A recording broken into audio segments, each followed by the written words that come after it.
Namaste, everybody. I'm Sandy Graham, co-director of VASA and a member of the Vedic Friends Association.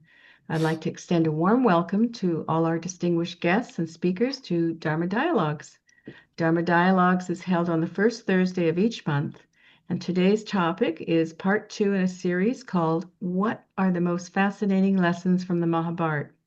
Our special guest speakers today are Andy Fraenkel and Nilesh N. Before we begin, I'd like to introduce the co-host, President of the Vedic Friends Association, Benny Tillman, Balabhadra Das. And before we begin, Benny, may I please ask you to do a Sanskrit invocation to honor the gurus, please, of Bharat? Thank you, Sandy. Appreciate it. Om Jnana Timirandasya Janan Salakaya Chakshuvamilitam Yena Tasmai Shri Gurave Namaha Shri Chaitanya Manobhistam Stapitam Yena Bhutale Swayam Rupa Gadam Hayyam Dadate Swapadantikam Jaya Shri Krishna Chaitanya Prabhu Nityananda Shri Advaita Gadadhar Shiva Sadigo Bhaktavinda Hare Krishna, Krishna Krishna, Hare Hare, Hare Rama, Rama Rama, Hare Hare. So very excited for our dialogue today, continuing with the Mahabharata.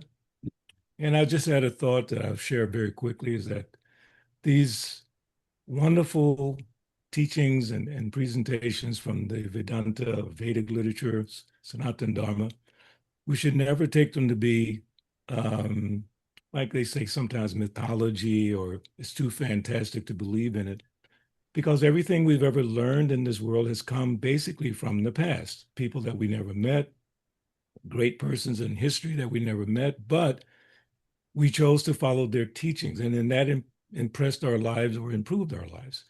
So our goal here is to present the Vedic philosophy, the histories, Mahabharata especially, and to learn from these wonderful examples. I'm so excited to hear from our two guest speakers to give us these wonderful examples from the Mahabharata that we can learn and apply these things in our lives. So I just want to share that with you briefly. And now it's my great pleasure to introduce our first speaker, Andy Fraenkel, or Sankirtana Das. Sankirtana Das is a sacred storyteller, award-winning author, workshop leader, and theater director who presents the timeless narratives of the Mahabharata, Ramayana, and Krishna Lila within the Vaishnava Krishna tradition. He holds a BA in theater from CUNY in New York. Sankirtan integrates the artistry of performance with the depth of Vedic wisdom. He is a recipient of the West Virginia Artist Fellowship Award and grant, and has shared his storytelling in workshops in schools, colleges, churches, libraries, museums, and conferences all across the country. Over the years, he has presented sacred epics and teachings of the Mahabharata, Ramayana, and Bhagavad Puran at many major gatherings, and we are thrilled to have him here with us today. So everyone, please join with me to welcome Andy Fraenkel, Sankirtana Das. Thank you so very much. But I must say that my theater days have long been over. Right now, for the last 15 years, I've been actually focusing on writing. I've written several books. And one of my books, actually, that I've written is called Mahābhārata, The Eternal Quest. And I use the Eternal Quest as a subtitle because the thing is that there are actually two eternal quests going on in the Mahabharata. Of course, there's the eternal quest to understand the principles of Dharma, the principles of morality, to live a wholesome life, and ultimately to awaken ourselves to the spiritual path and to that experience of the spiritual wisdom that lies in the core of all of our hearts. So that eternal quest is personified by Yudhistir and his four brothers. And the other eternal quest going on in the material world is the desire to gratify our senses. And so very often that eternal quest takes on very alarming, disconcerting proportions, because what happens is that as we try more and more to fulfill our desires, then it's rather frustrating because our desires, our material desires, can never be fulfilled. And so the materialists up the ante, and that desire takes the shape of greed. And it doesn't matter who's standing in their way. People get kicked out of the way, they get stepped on and exploited to satisfy my greed and to satisfy my senses. So this eternal quest is exemplified, personified by Duryodhan and his 99 brothers. But the problem is that with this type of greed, it's very destructive. It's ruinous. It not only ruins the person who is greedy, but as we see in the Mahabharata, it ruins an entire dynasty. It ruins so many people around them. Even, for instance, you have grandfather Bhishma Dev. He's one of the exalted personalities in the Mahabharata, and he's the grandfather, the eldest, noblest spokesman of the dynasty, the Kuru dynasty. So, anyways, the problem is that grandfather Bhishma Dev is he's at an event. And unfortunately, there's a great injustice happening at this event. Draupadi, the Pandava's common wife, gets dragged out and she's being disrobed. They want to abuse her, and they're trying to disrobe her. And so, anyways, grandfather Bhishma Dev doesn't do anything. He doesn't even say a word in protest to this great injustice that's happening right before him. And so, in this way, grandfather Bhishma Dev also, even though he's a noble personality, he also has to suffer the consequences of the dynasty. And so, in this way, the Mahabharata actually, it's a an important work, one of the most important books that the world has at its disposal.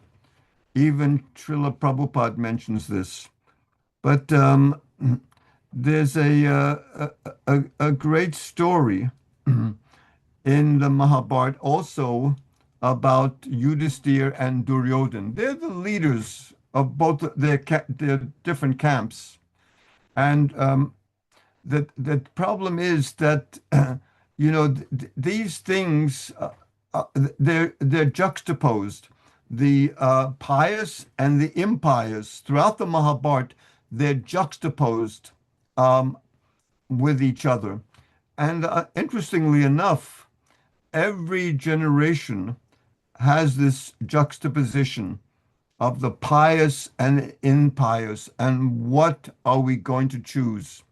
Nowadays, it's more so than ever before.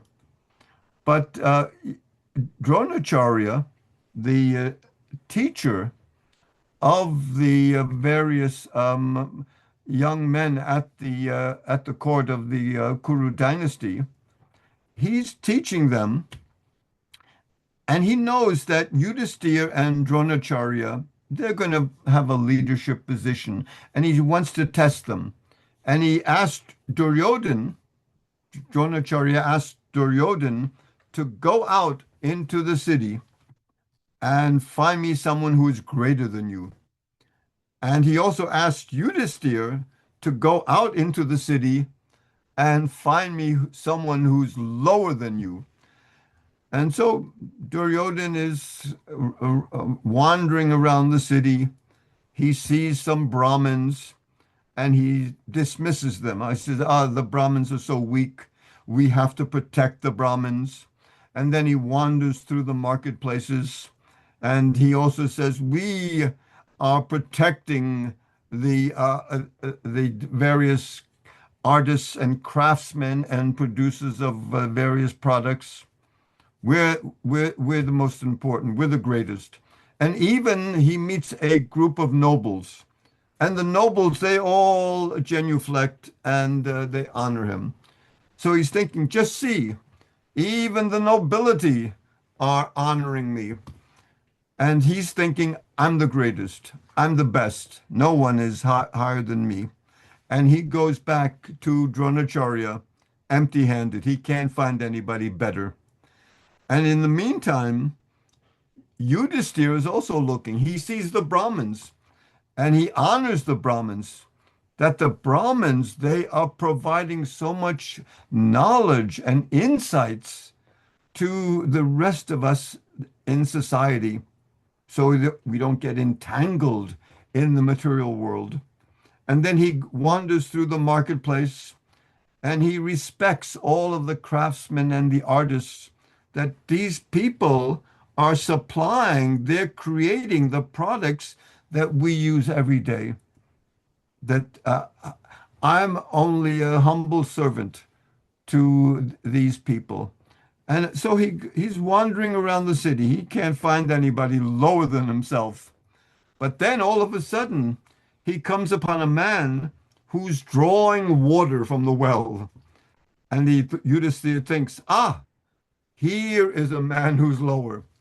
And why is this man lower? Because that particular day happens to be a fast day. On a fast day, no one should eat and no one should even drink any water. But here's a man, Yudhisthira seeing, drawing water from the well. And he thinks, I found somebody lower than me. But then he sees the man takes the bucket. He's not drinking any of the water. He brings the bucket to his horse, and the horse is drinking the water. So Yudhisthira sees, look at this. I was ready to so easily criticize this man. I'm the lowest. There's no one lower than me. And also, Yudhisthira returns to Dronacharya. He can't find anybody lower than him.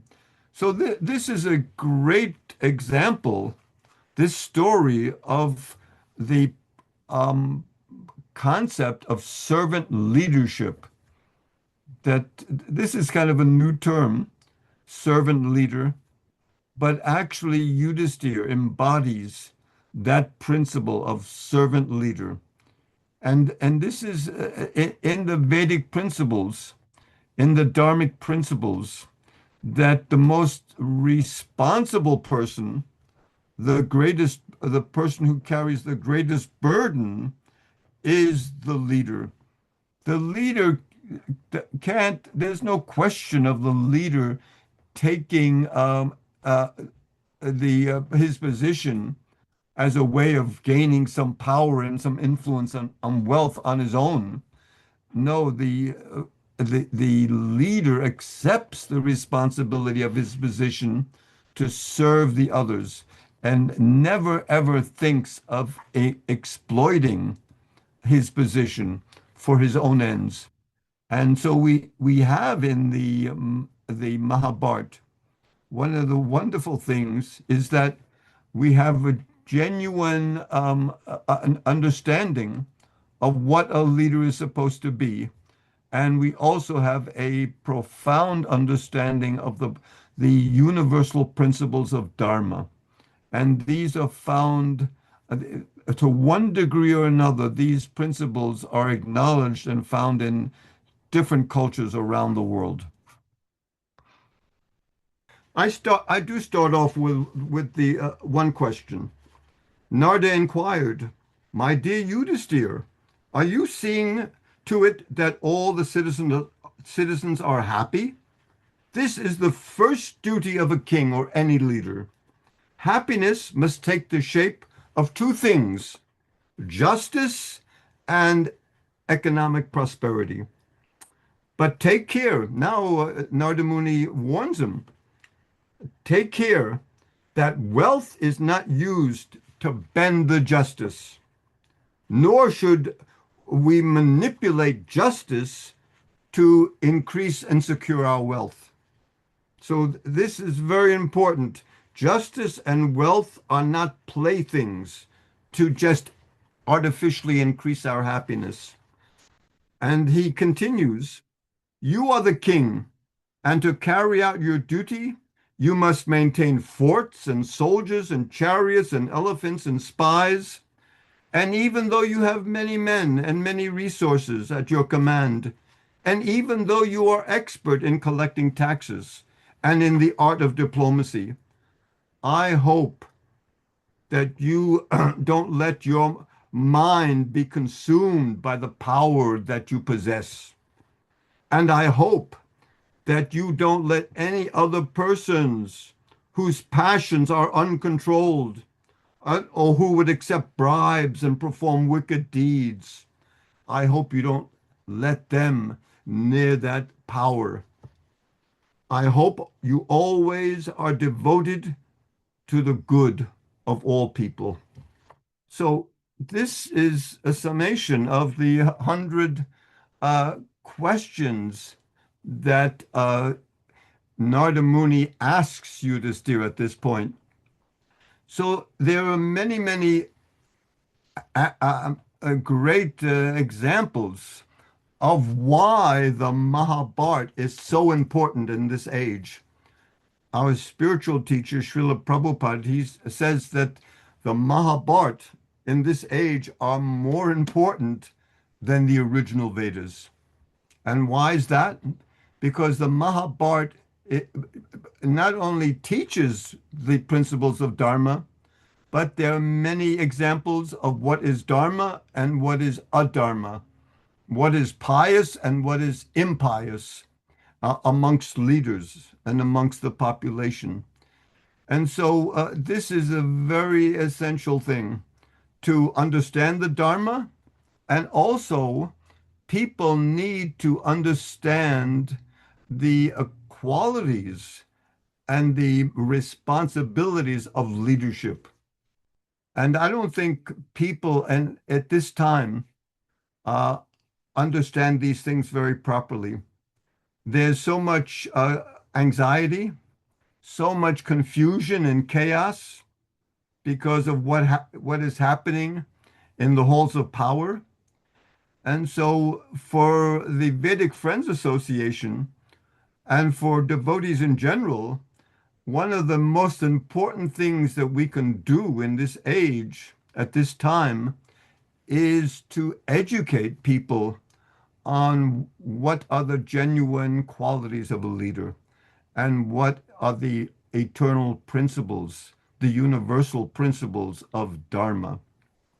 So I don't want to go on too long. One thing I wanted to mention, besides my Mahabharata, I also have another book out on Hanuman. I'm writing a few books right now, and one of them is going to be ready in 1 week. It's called Making the Dharma Relevant. And I'm not selling it. I'm putting it out as a PDF file, and I'm sending them out for free. So if you want to get one, this is my website, and underneath is my email address.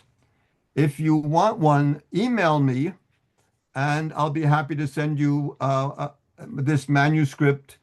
It's 30 articles, 30 essays that I've written over the last several years, and I'm just sending them out for free because I think the times are so crucial that we need to get a proper understanding into the hands of people where they can make good decisions in society.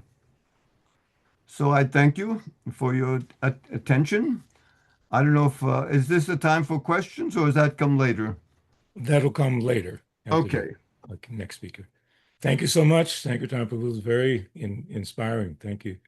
So I request Jeffrey to please introduce Nilesh. I think he's passed that over to me today. Okay, go ahead.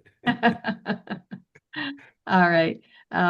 Thank you. That was lovely, Sankirtana Das. If you wouldn't mind posting, texting, or putting your email and your website in the chat box, and then everybody can see it. We may not have been able to read it very clearly Okay. when you posted I'll it. do Lovely that. chat. Thank you. And you're right, Dharma. We need more Dharma in our lives these days.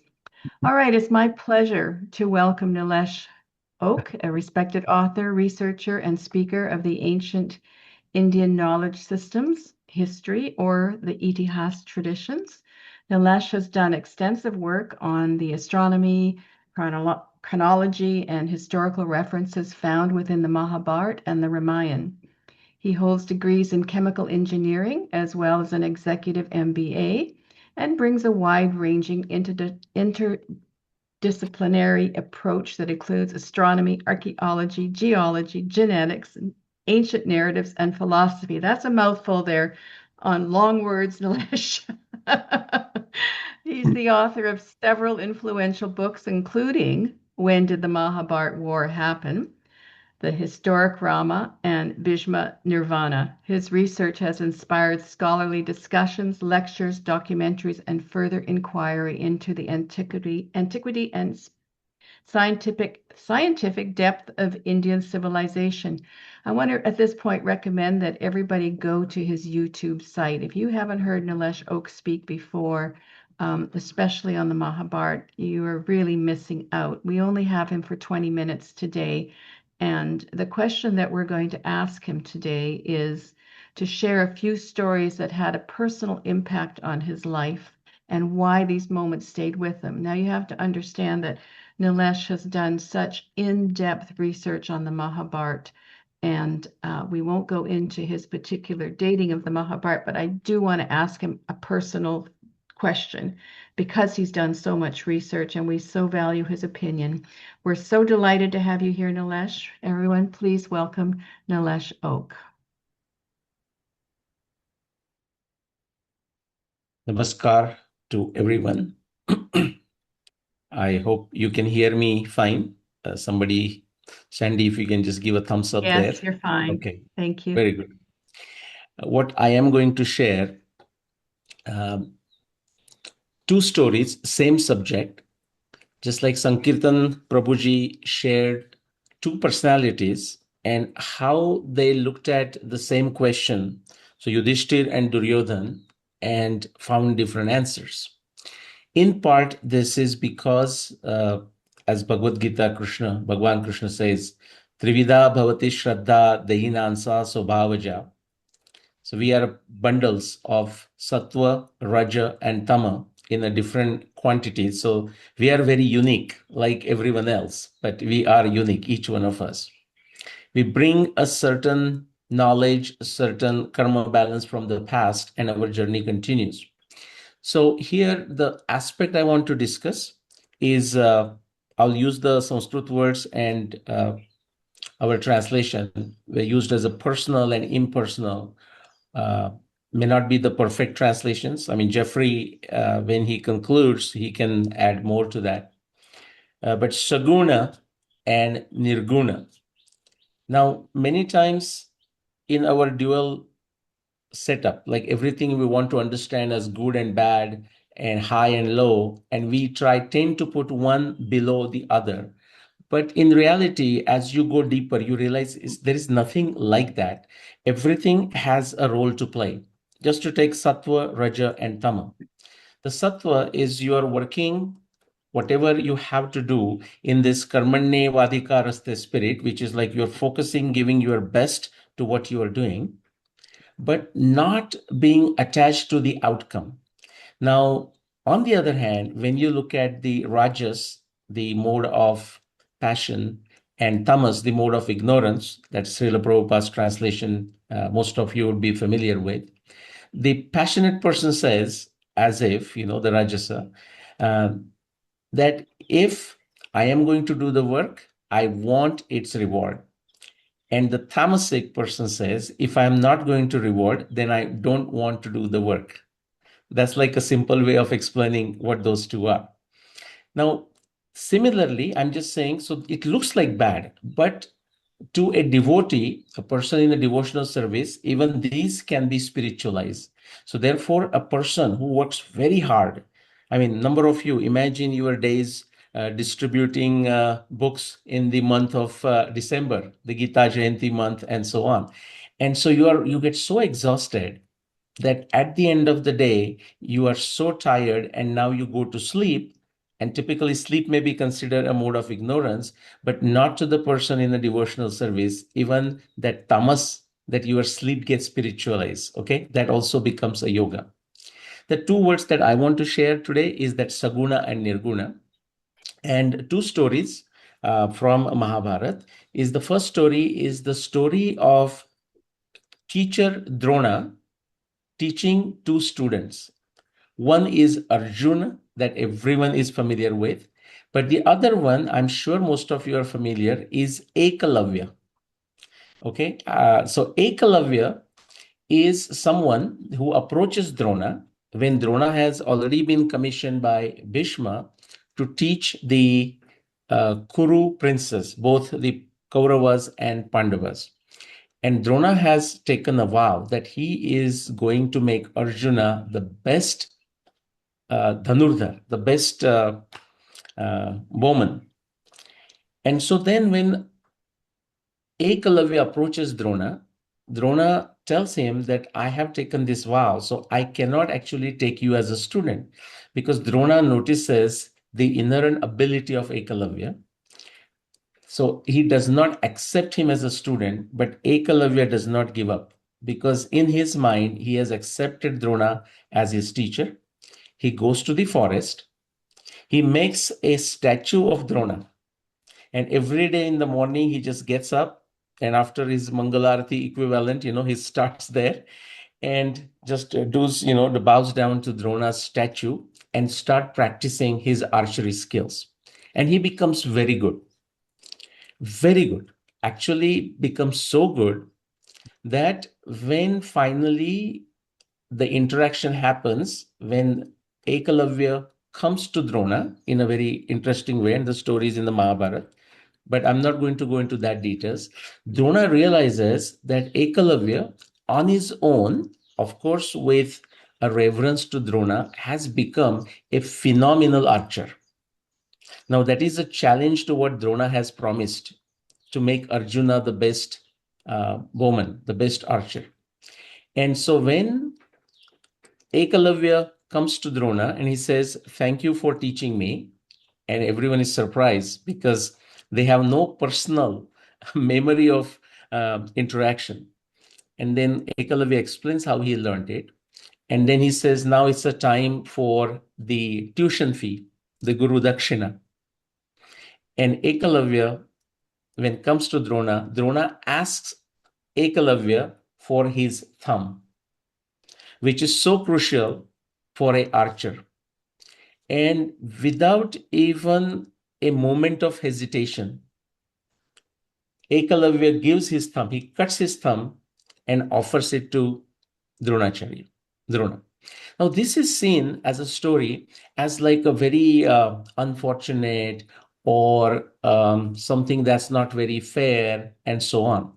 And that may be so. I don't want to go into that, because the reason we are given these stories as they happen in the real world, and that's why we call it itihasa, because they are a case studies. Suppose we go to business school and we do many case studies, most of them based on the real stories of businesses happen in the past, and they're not good or bad. They are as what they happen, sometimes given it to us in a somewhat embellished form so that we can learn from it. But the idea is to learn from it. And that's the definition of a itihasa.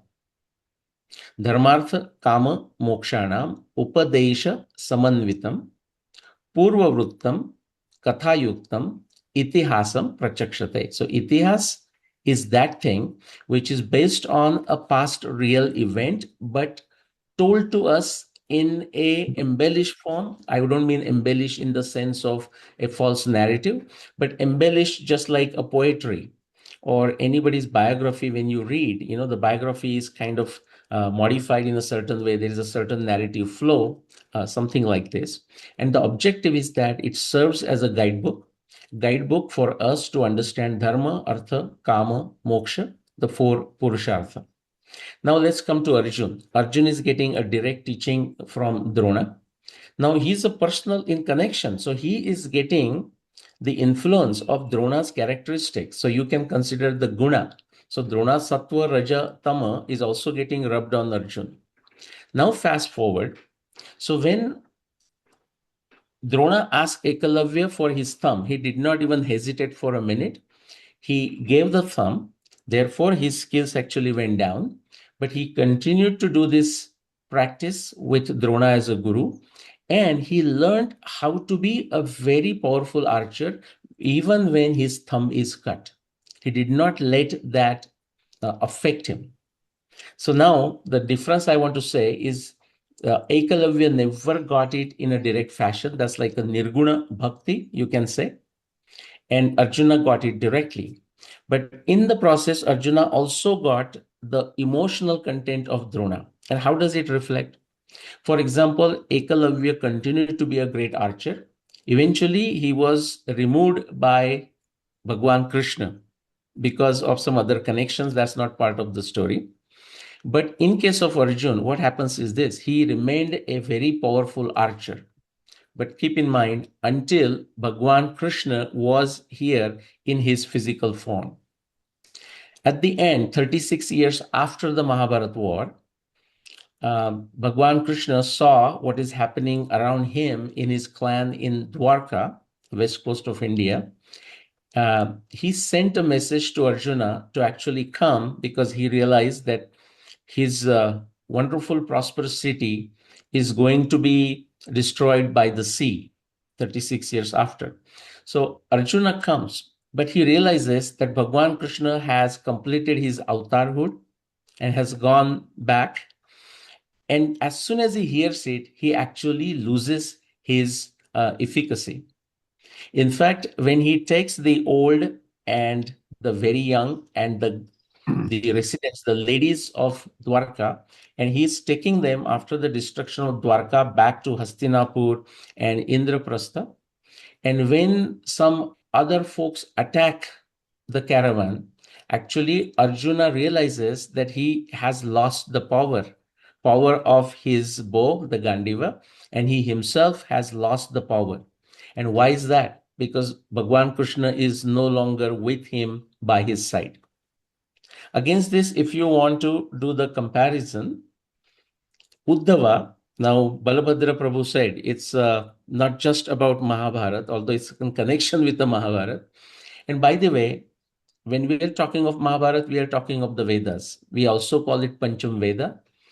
But actually here we had a wonderful lecture by Professor Gauri Mahulikar, and it was so beautiful that she described it by quoting very specific verses from different scriptures, that how without the help of Puranas and Itihasa, even if you want to understand Vedas, you will not understand Vedas.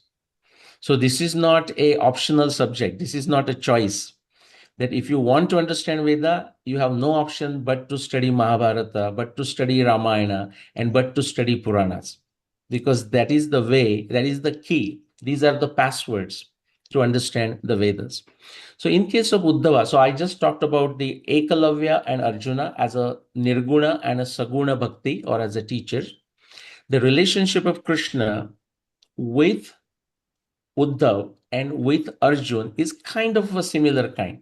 With Arjun, it's a very personal touch that Bhagwan Krishna is having all the time, just like Dronacharya was having a personal touch with Arjuna.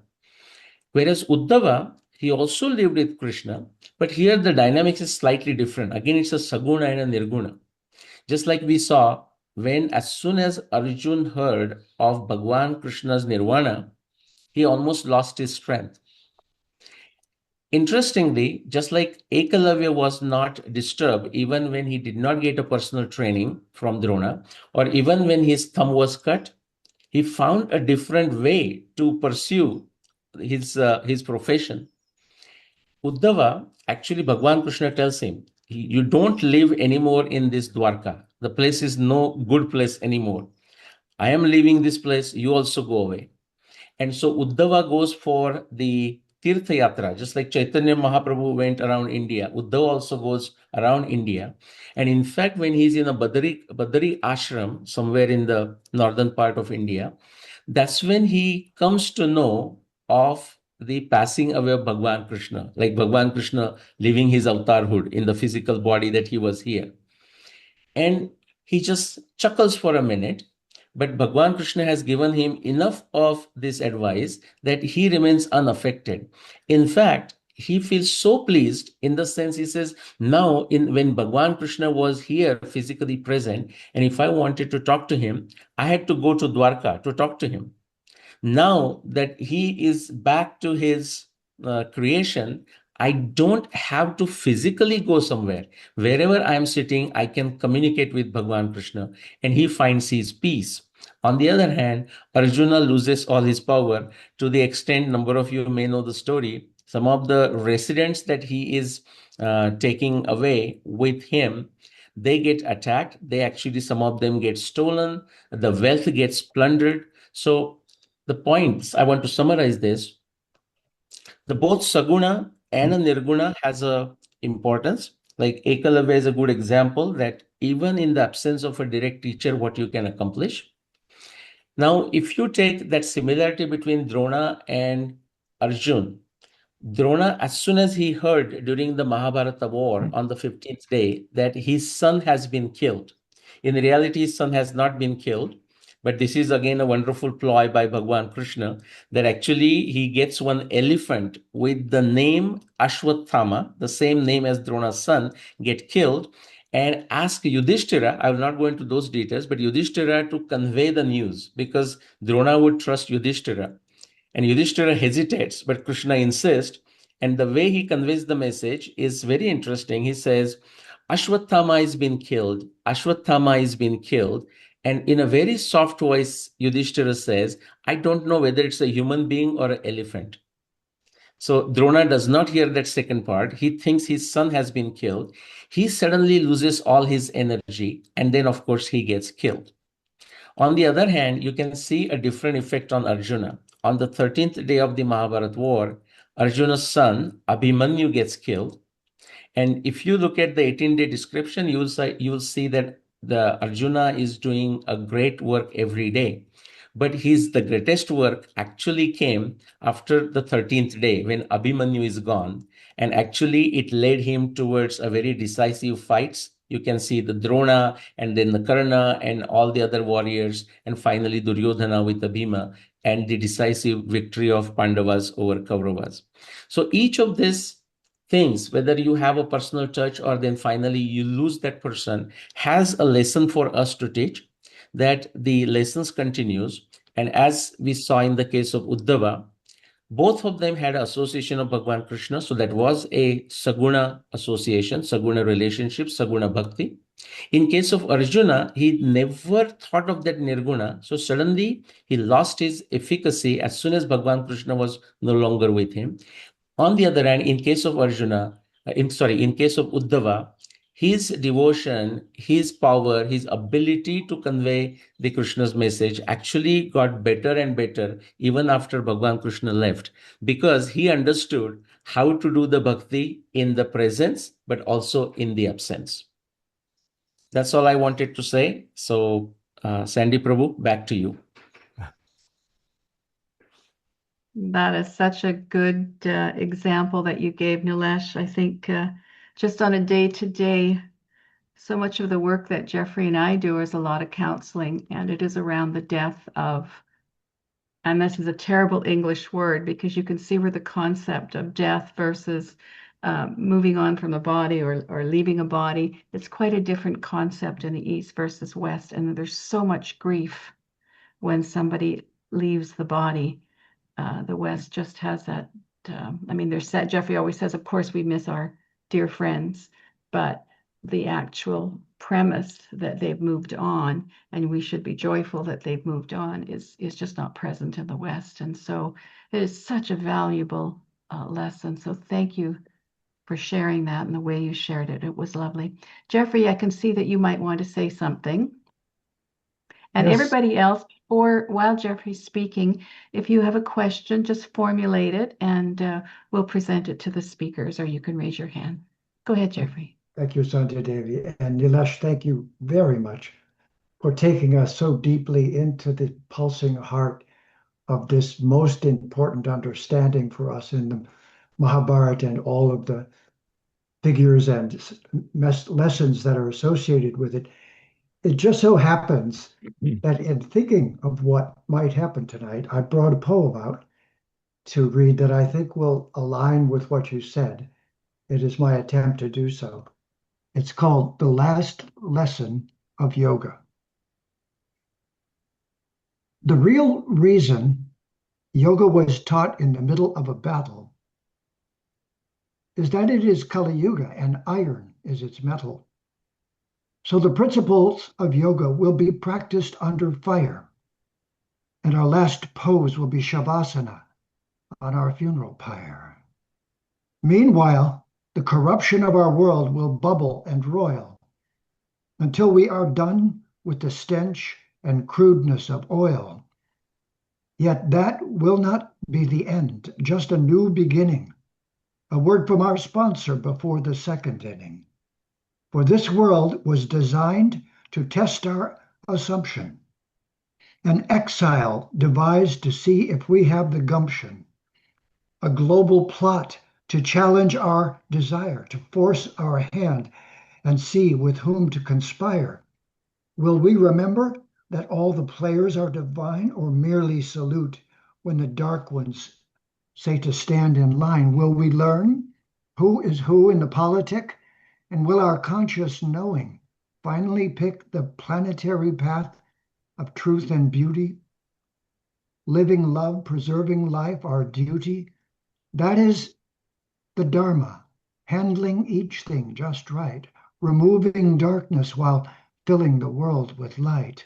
But the blind king has stolen all the land, while his slumlord son makes cages out of sand, and his uncle runs casinos filled with whores, whose previous birth was as soldiers in needless wars, while alcohol and drugs destroy their brain, and feasting on rotting animals raised in pain. They are extinction waiting for time to unwind. These are the 101 children of a life made blind. But this is the slime and mud where the lotus flower blooms. A pregnant pause while the fates adjust their looms. And when the clouds and threatening winds are gone, the lake will again reflect the gracious swan. So fear not, Arjuna. O Draupadi, do not fret. For Sri Bhagavan has not fully descended yet. The prequel has cast the players and set the plots, condensed the knowledge, undid the ancient knots, and the twisted vrittis by which we once were bound have now been cut, broken, and cast upon the ground. So with Sri Vishnu's love and upon Garuda's wings, Uttishta, Uttishta, stand up, the chorus sings, for we are here this time for unending love to win, to heal our wounded planet, and let this symphony begin. Namaste, I see you, and know you are divine. So let that be your drug, the sweet immortal wine, that intoxicates with a bliss that never fades, that heals and saves us from the petty masquerades, where plots to harm are merely foolish masks, to a newly awakened world of light that basks in truth and beauty, preserving a sacred life, where Vishnu and Lakshmi are cosmic husband and wife, where together, male and female divine, restore us. Raise your voice with love, and join the chorus and winning by forever killing the need for war. The last lesson of yoga is to enter freedom's door. And we are here to embody immortality, to embrace all life, and at last, to set them free. Thank you for this opportunity. Namaste. Haribo. Very nice. Thank you, Jeffrey. Do we have any questions from the audience today? I know Benny's got a question. If no one else does, raise your hand. How many of you read the Mahabharata? Raise your hand. The rest of you, put your videos on so we can share some screen time with everybody. Ishvara, how nice to see you. I know we're going to have you on very soon. And while I'm waiting for everybody to think of a question, and Benny, I'm just going to give you the lineup for what's coming this fall. Next one is August. We have Sri Sashi Bhushan Mochirella. I probably said that name wrong. He's the CEO and founder of the Siddhashram of North America, called Shangri-La, along with the panel of the VFA board directors. Our fall speakers will include Michael Cremo, Michael Borden, and Ishvara Das. Krishna Dharma will be with us. And so to learn more about these speakers and which month they're going to be speaking, please go to the website VFA, VedicFriends.org. All right. Any questions from anybody? Benny, I know you have questions of the speakers. Let's take advantage of their great wisdom. I was just remembering from the Mahabharata when Nilesh was talking about Yudhistir not being willing to actually tell a lie, basically. And then Prabhupada, Srila Prabhupada, our founder of ISKCON, said that because he didn't lie, he had to see hell. That's how Prabhupada phrased it. Because he didn't lie, he had to see hell. I never knew what that meant until Mahābhārata. Because Yudhistir, when he's ascending, at that point, he had to see hell. But that seeing hell was an amazing, I can't remember the whole pastime. I just remember being entranced, completely blown away. The details of what actually happened. So I was hoping that maybe, Nilesh or Sankirtana could elaborate on that a little bit, that pastime. Because I know when he went to this heavenly world and he wanted to see his brothers and be with them, but he didn't see them immediately. But then there's some details I'd like to hear more about that. Well, there are 3 challenges that Yudhisthira had to go through.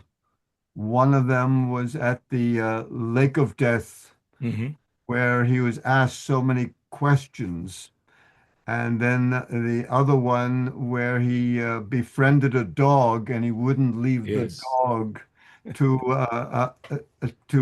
visit his relative, to go to his relatives in India. He preferred to stay with the dog because they were friends, and Indra wouldn't allow the dog to get onto the chariot to go to the heavens.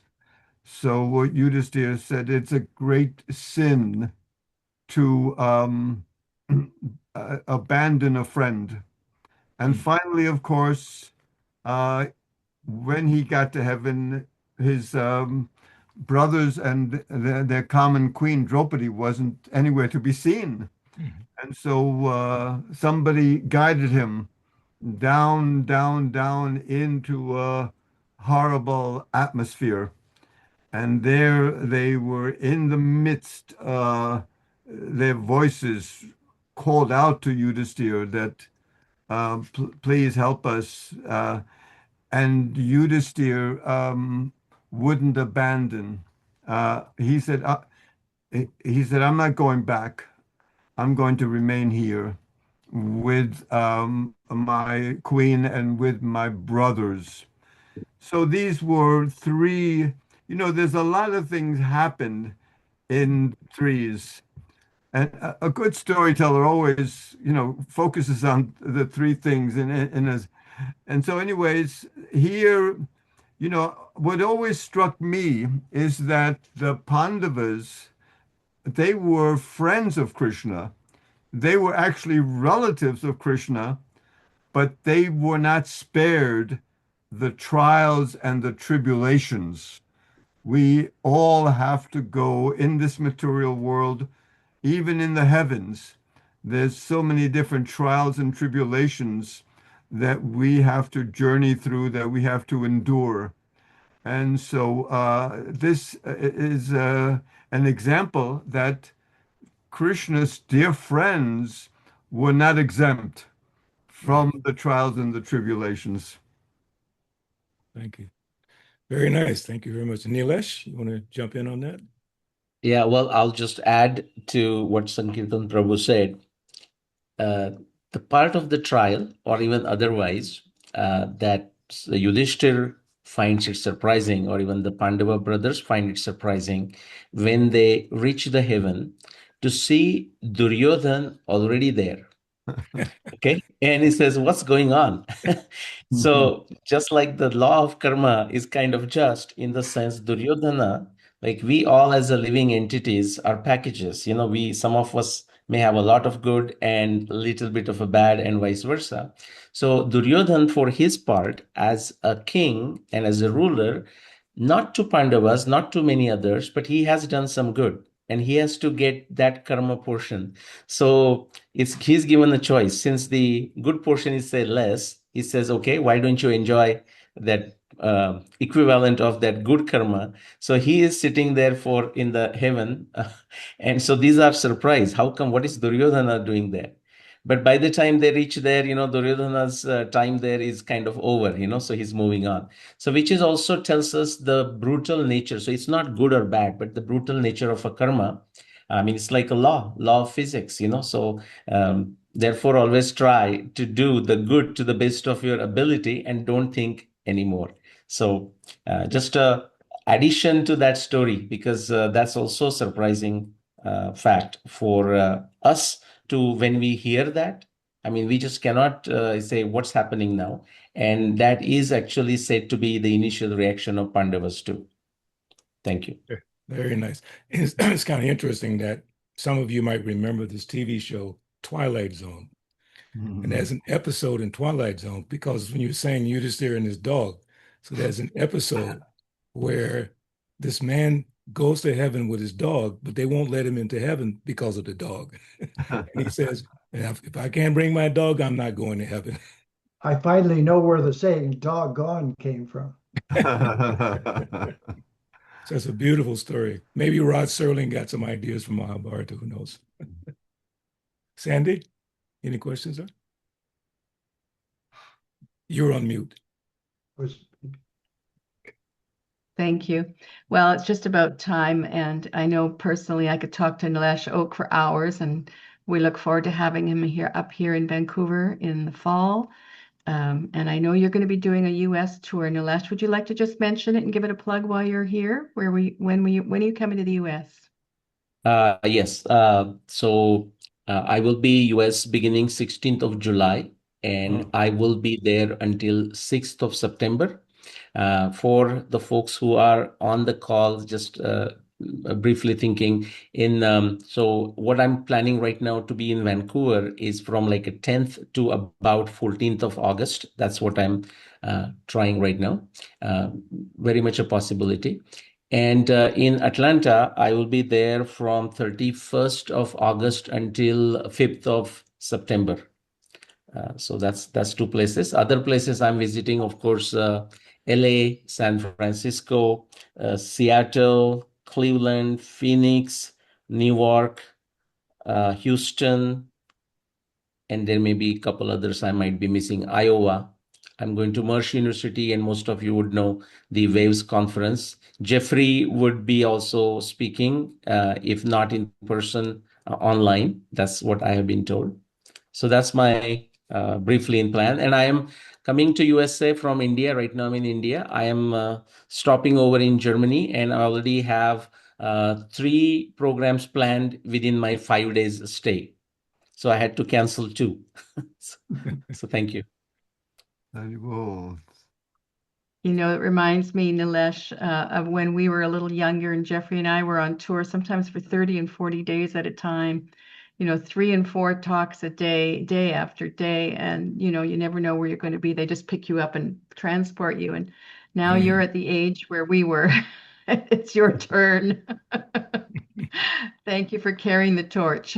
And for all Jeffrey of us G. who are here with you, it's wonderful. This kind of association is so intoxicating and enlightening and awakening and so beautiful because it gives us heroes in seeing others living an admirable life amidst chaos and so many other things that we mostly hear about strife. I won't mention it. It's bhakti life and the Vedic culture, and thank you all for bringing it with you and sharing it with us. And just to call back to the chaos, which Sankirtan mentioned earlier, is that, you know, the chaos, we're all involved in so much chaos that we feel we don't have time to read the epics. And if I can only encourage everyone to pick up the Bhagavad Gita, pick up the Mahabharata, read a little bit before bed. As Jeffrey said in one of the previous talks, it's a master's degree in psychology to understand the characters that were written in the Mahabharata thousands and thousands of years ago. And we can all benefit from it, reading it again and again. So this has been wonderful having you, Nilesh. Also. Yeah, I just wanted, Oh. I was familiar with Sankirtan's wonderful storytelling, but my first introduction to Jeffrey Armstrong, and I loved that poem. Thank you so much. My joy. Welcome, Bhagavati. Welcome. They come through me from Saraswati, Haribo. persons like yourself. Prakashji, you have your hand up. Let's take a few questions. Everybody's. Namaste all. No, that was clapping actually. Namaste Nilesh ji. Got the signal wrong. Yeah, Namaste Nilesh ji, long time.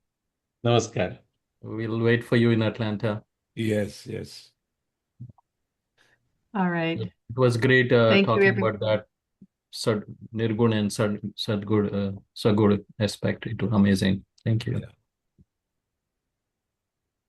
All right, we're at our time. Anybody else? I don't want to cut anybody off because I love these talks. No? All right, I'll turn it over to you, Benny. Thank you, everybody, for being here. We really appreciate it. We'll see you next month. Benny? Thank Closing you, words? everyone. Yeah, just Hare Krishna. Thank you all for coming. And a couple of points here. If the gathering was meaningful to you, we warmly invite you to make a small donation at VFA-vedicfriends.org. Your support helps us continue offering programs like this. If you would like to join or volunteer, please contact us through the website, vfa-vedicfriends.org. Again, thank you all. Hare Krishna, and have a wonderful 4th of July weekend with all your firecrackers and, you know, vegan, whatever. Just have a wonderful weekend. Hare Krishna. Hare Krishna. Thank you, Nilesh. Thank you, Sankirtan Das. Good night, everybody. Thank you. Haribo. Very good.